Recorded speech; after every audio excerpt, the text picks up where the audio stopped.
Hi, Karthik. Welcome to VCTV. Asia, welcome back. It's been a while that I caught up with you. And I think this is a topic very relevant to what you are doing in the space. And that's why we have you here on the panel. But basically, more than that, I'm really happy to catch up with you after a long time. So today's topic is about cybersecurity. I just want to start with a short intro about myself. My name is Sunny Mohanty. I'm the regional director of LATOKEN, and I'm based here in Singapore. I host VCTV, which is the Venture Capital TV, Monday to Friday. So we're doing two shows in a day. Today it was 3:30 p.m. about fintech blockchain, and now at this 8 p.m. it was the evening show. We are going to talk about cybersecurity. So the combination of a nearly overnight shift to working from home, like we all are working from home, and the increased level of general uncertainty left countless employees and companies vulnerable to eager cyber criminals. Of course, the increased demand for cybersecurity solutions has translated into a strong top line performance across the sector. We believe that companies should turn their focus towards planning and implementing a robust cybersecurity roadmap designed to deal with complexities of today's work um, atmosphere. Because Karthik, as you are also working from home, I guess, because of the lockdown, and we all are. I think UK, one of the speakers from UK just mentioned that they have gone to another phase of lockdown. That's why he's not available to be on the panel for some reason. Karthik, before we jump into the questions and answers for this session, I just want you to give an introduction about yourself, your company, what are you doing in the space, and we go from there. Thank you so much for having me here. It's been a while since we last spoke, and a lot has moved in the last 2 months since we last connected. Right. To give you a quick background, I work as a head of a business I wear multiple hats. I work as a head of a business for a very large retail business. I also am a panelist on a angel network and a series ABC funding network, which evaluates multiple proposals on multiple sectors, and then we recommend funding. I also now have a vested interest in a couple of health tech businesses after I found them relevant. So I've jumped into a couple of health tech businesses, and I am an advisor to a lot of Internet of Things business startups. In terms of cybersecurity, I would say it isn't something that has just come up over the last 2 years or last 2 months, 6 or 4 months. Since 2015, if you notice, gradually investments in cybersecurities have grown all the way up to around 10 billion with companies. So there are multiple sectors or multiple investors in this space. There are your pure plug venture capitalists, guys like typically your Lightspeed or your guys like Axel Partners or Matrix or Ruse investing into it. But along with it, parent organizations have been investing significantly. So a Microsoft investing in cybersecurity, or an Oracle investing in cybersecurity, or a Dell or a Johnson's Products, or even an FMCG giant like GlaxoSmithKline investing in cybersecurity is what has come around. And then there are your Palladium and Blackstone kind of PE biggies that have been investing. I have been hearing about a couple of investments coming in from SoftBank, but I'm not sure what kind of investment appetite do they have. Uh, Primarily, cybersecurity, while it started with the Nigerian theft that came about in 2001-2, which is how the business began, it has grown significantly over the years. With 2019 end is when people started realizing, with HSBC theft, with Citibank theft, with issues at Boston Memorial, or issues with British Airways, where the entire frequent flyer program was hacked to a level where a gentleman could get 1.3 million pounds worth of travel free across the world, is where one realized that cybersecurity, from what it was a part of somebody's gimmick or a gig to fool the world, had become an organized crime syndicate, wherein companies were not only being made or being pawned as a fool, but they were also looted, or they were also drained of their profits systematically.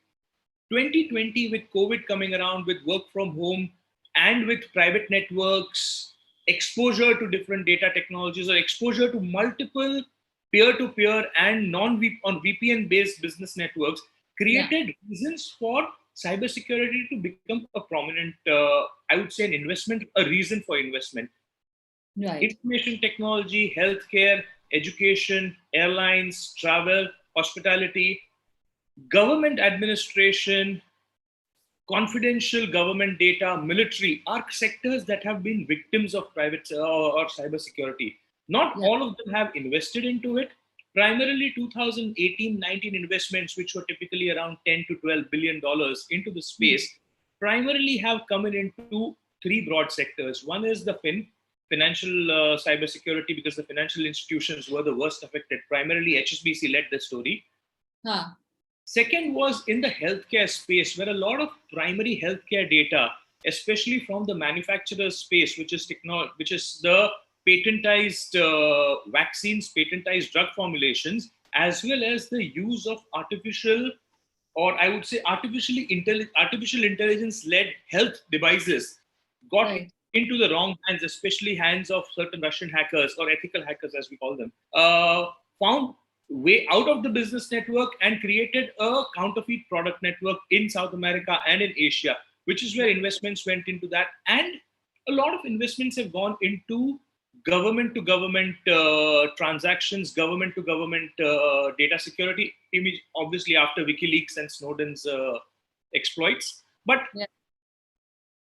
from a venture funds or from a VC or from a business point of view, I would say it hasn't reached a level of maturity, but 2016, 17, 18 were a lot of what I call as angel or seed fund space. So a lot of angel and seed fund happened in that space. 2019 was where a lot of A, B, and C fundings were supposed to happen. So business or these companies had reached a level of maturity that they were supposed to showcase. But 2020 changed the entire network, because the paradigm shift happened from being exposed to a secure environment to being exposed to an unsecure environment. Mm. And the space and the quantum of unsecure environment was so high that everybody dropped all the projects that they were working on, from health tech, from fintech, from any other tech, and moved on to building or enhancing the virtual private networks, or the cable, as we call it, the strength of the cable, which Right. is where today we see. And today I'm evaluating, like I told you in the beginning, I'm evaluating 4 cases which are in an extremely 4 different spectrums of cybersecurity. I Right. have a little bit of a confidentiality clause with some of them, so I might not be able to give you the details. But if I were to give you broader space in which I'm observing these cases, one of them is about bot assisted defense. So there Right. is a challenge in terms of number of cybersecurity, with a quantum jump in cybersecurity cases that are coming around, or cybersecurity requirement. Human to Mhm. human interaction is far limited. So there are layers of protection or layers of bots that are getting created, which primarily work as a first layer defense, second layer defense, third layer defense. It predicts certain tendencies, predicts certain behaviors, secures the network artificially without creating interferences, and stops. They work as a first line of defense. There is a company that I represent, Turnkey, which has just about recently applied for a 12 million funding, primarily because it requires a lot of technology funding.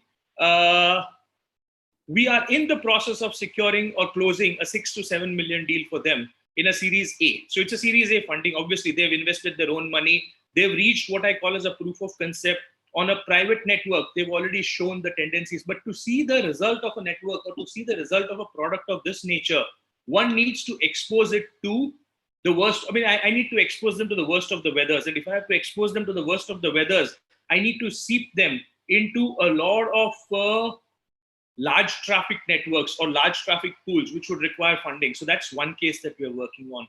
Another case that we are working on is typically a automated non-password verification. So now Mhm. non-password verification, which started primarily from a telephone network, large telephone networks and large handphone manufacturers have already been working on it, has started coming into online education space, online banking space, online healthcare space, online e-commerce space. Multiple developments of two-factor verification, or your hands, or your touch, or your retina scanning, or your OTPs, or even your voice recognitions have Yeah. come in. But the challenge has been that every time you come up with something, your cyber criminals are always a step ahead, which is what somebody told me last time around, that the good guys need to invest and stay ahead of the bad guys more often than Right. not. Now, that is where the challenge seems to be. And I'm going to come back to you. I've got some very Yeah. interesting project that these guys are working on. So Right. this is a Saudi Arabian company. I do not have an option of giving the names. They are already funded by the Saudi Arabian Sovereign Fund. So the KSA Sovereign Fund has already invested around 12 million, 13 million onto it as a part of an initial business, because this requires that level of funding. We realized that around 60 to 70% of the businesses already are operating on a two-factor verification, because all your Visa, Master, American, Diners, bankers, all of them Yeah. work on a two-factor. Even Google has moved on to two-factor verifications. But the combination of the two factors, it's like typically how the lock works. The combination of the lock and the passwords is what gets breached too often, and which is where a technology company like this comes in. It works on a permutation which goes into 16 factors into 16. So it's typically around 4,000 to 5,000 permutations of the two factors that need to be verified, which prevents it from being hacked that easily. It doesn't necessarily mean it will never be hacked. There's no technology that can ever be not hacked, but the probability of it being hacked is going to be minimized. Right. Right. Uh, it is at the moment, I would say, so some of these, like a typical vaccine needs to go through a trial, a Yeah. vaccine needs to go through human trial, clinical trial, drug trials. Some of these need to go through multiple levels of trials. So at the moment, it has been put to trial in 3 different environments. One is in a technology environment. One is what we call as a clinical or a lab environment. So a large technology school, Colombia is working on it as a part of trying to defend and trying to see at what is the tenacity at which the firewall is going to break, and what is the tenacity at which we can get the 4,000 combinations sorted out. Uh, we're also working very closely on this with Boston Memorial again, because in Boston Memorial is the only body that has been able to create 4 layers of eye scanning.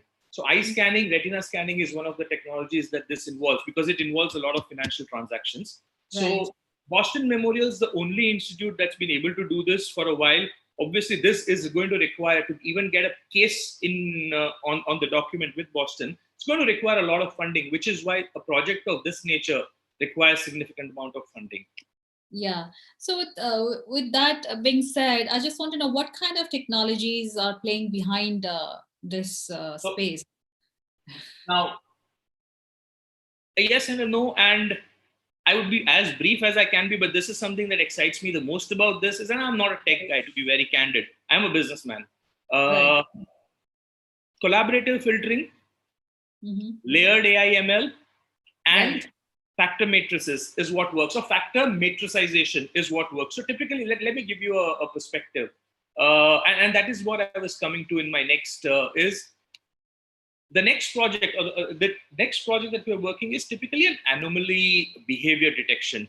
Let's say you've been surfing a particular network. Your cookies are available with me on a particular global network. I have, through a bot which is either working on Google, or through a bot that works on Microsoft, or through a bot that works on your telecom or your internet service provider, I can very well predict the anomalies that are seen in your behavior. So what I do is I make sure that I filter out all possible anomalies. So the moment you start, let's say you've been looking at your internet browsing and you've been surfing into your bank account. The moment you start logging into bank account of British Virgin Islands, or you start logging into bank account of Cayman Islands, or you start logging into bank accounts in Argentina and Paraguay, where you've never been, it is primary defense is to absorb this anomaly, prevent you from going there, and if it lets you go there, it tracks you all the way into and creates a signature which allows detection of that crime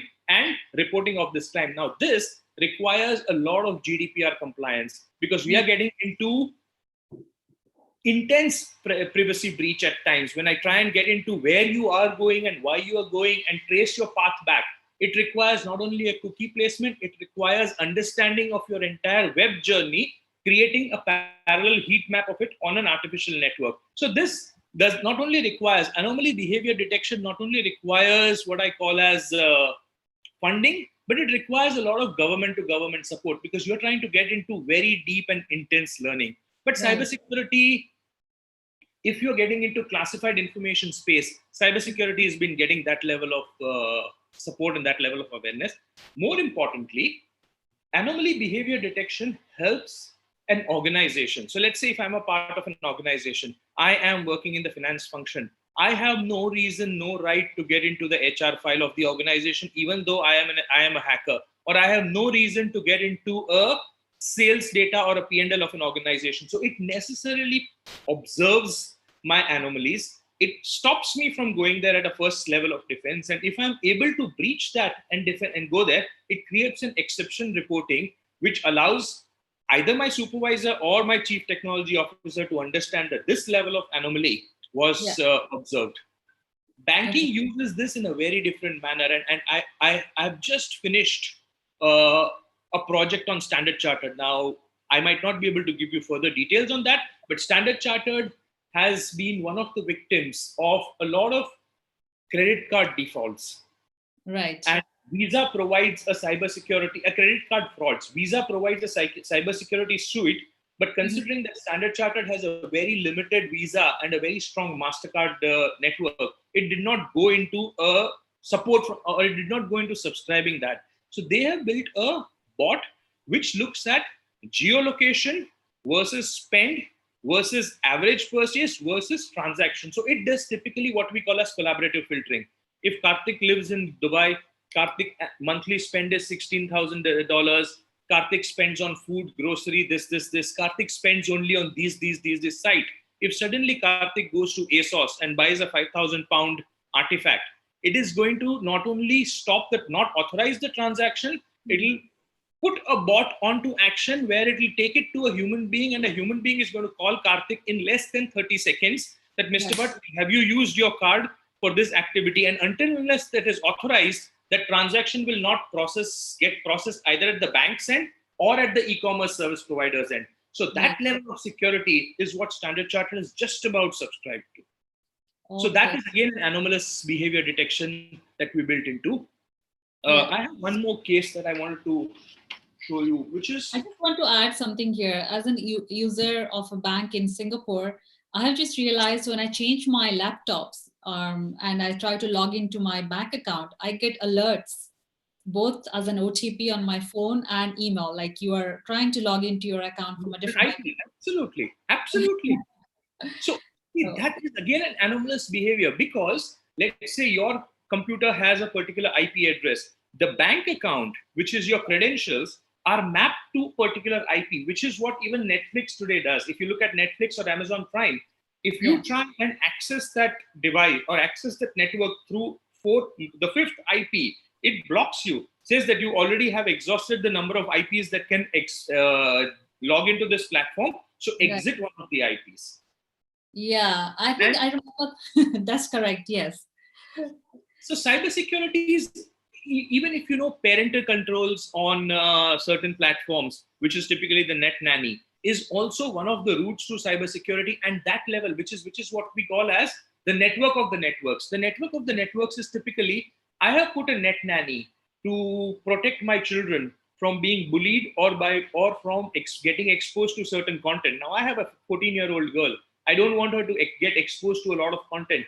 There are algorithms and programs that are available which surpass this entire network, breach the net nanny, and not expose the child to it, but take the child's consent on certain information, which means necessarily the camera starts working without her consent, her voice gets recorded without her content consent.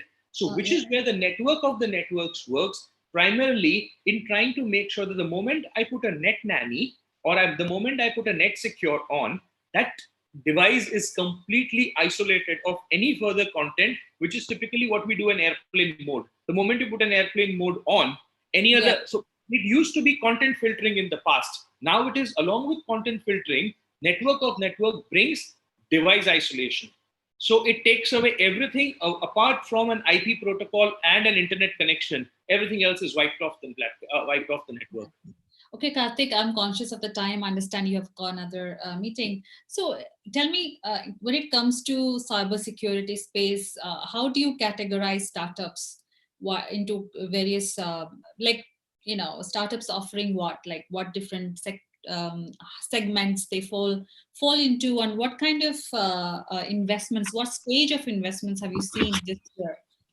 Because especially this year, we're talking about. 2020 is a completely different perspective. But if I see cybersecurity investments, I see a lot of 2020 August onwards, I see a lot of startups coming around. Till August, it was all about your semi-mature, premature, and matured startups, which is typically what we call as Series A, Series B ready. Right. Uh, we saw a lot of startups in 20, and I've got the Middle Eastern and GCC their statistics available. So 2018 and 2019, our teams encountered around 127 startups in this space, out of which 44, and 48 in the both the years were in what we call as a seed and an angel state. Right. And approximately 72 and 70 were in the ABC stage, which means they were already pre-funded in 2014, 15, 16, 17. They had taken a 2 year, 3 year. So like any technology, unfortunately, unlike any other software development, a cybersecurity development protocol has a much larger gestation period. So I cannot invest today and expect somebody to come up with an answer tomorrow. I would Right. need to give him at least a 24-month window to create a protocol, proof test the protocol, beta test the protocol, and exploit the protocol. The protocol needs to be exploited, which means it needs to be thrown to the wolves before it can be ever made commercial. Because if it is not thrown to the wolves and it is made commercial, chances Yeah. of it failing are extremely high. Point to And be noted. Point to be and noted. what's important Thank is you. we do not evaluate a startup in this space, Sony, basis what technology have they created. We evaluate them on the basis of what stage of the tech journey are they in. So, for example, let's say you create a startup and you tell me that I have created a mother of all, which prevents my children from watching anything that they ever want, should not watch. I would say Right. that is fair. What you've done is you've safeguarded your present, but I will not invest 50 million into you to safeguard your present. I will invest 50 million into you if you Yeah. tell me you've safeguarded the present.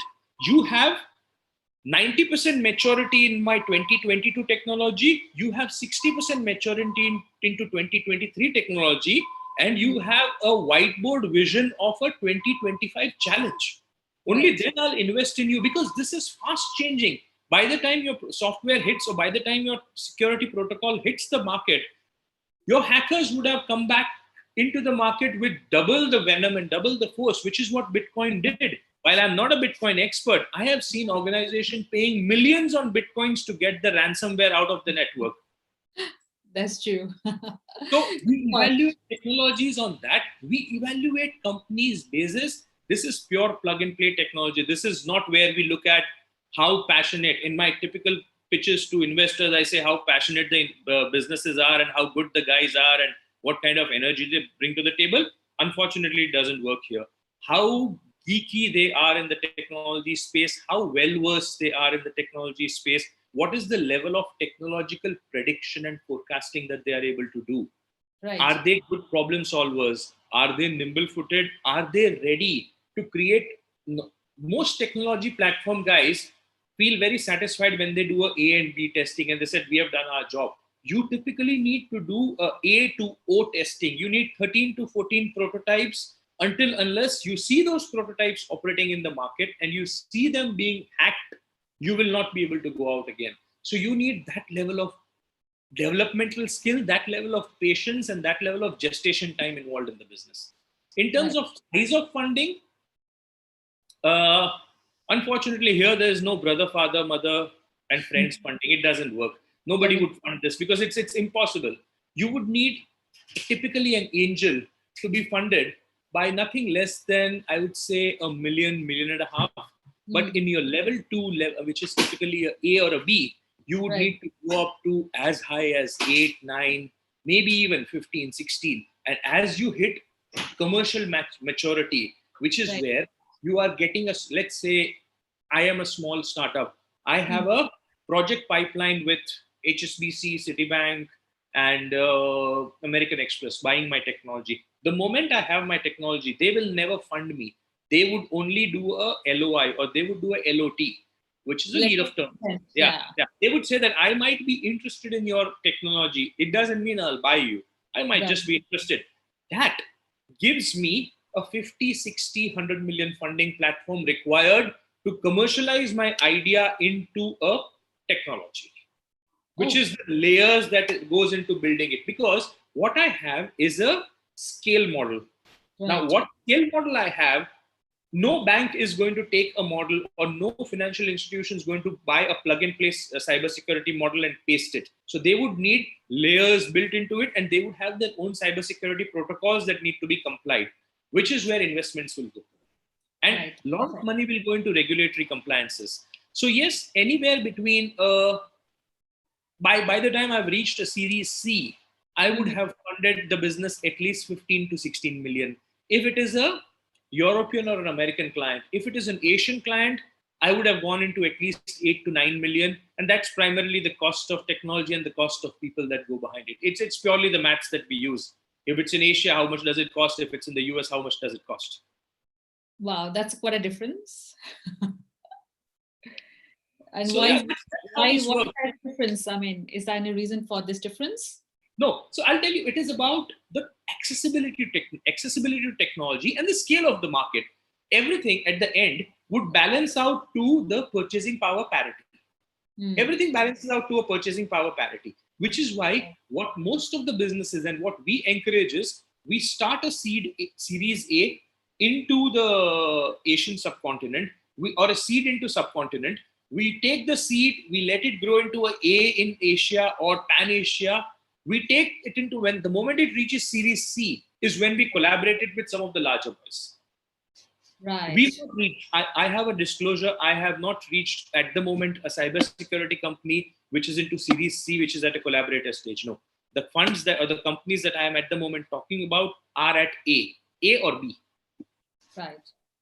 So, what advice do you have for startups and founders in the space who are looking to raise funds? I mean, be it early seed, further downstream. What's your So, best advice? I was talking to somebody at Mastercard on this, and I had one of the startup guys around me, and this was a Mastercard vice president for Asia. He said, "You should know how to think like a thief. To beat a thief, you should know how to think like a thief." And that's the Wow. perspective that we need to bring on. You need to understand, and that is where understanding of anomalies and understanding of human behavior, in Right. terms of how would somebody go and what kind of challenges would they bring in. A very clear, crystal clear roadmap is required. And unfortunately, there is no mother of all, jack of all in this business. One solution or one product, one prototype can only fit one solution. If I have one product, it cannot solve multiple problems. If it solves multiple problems, it will be hacked in no time. Right. So you will have to create multiple variants. You should be extremely agile and nimble footed. And more importantly, if you have a technology platform, don't showcase it to the world and don't go out tom-tomming it till the time you build 2 to 3 layers and 2 to 3 scenarios around it.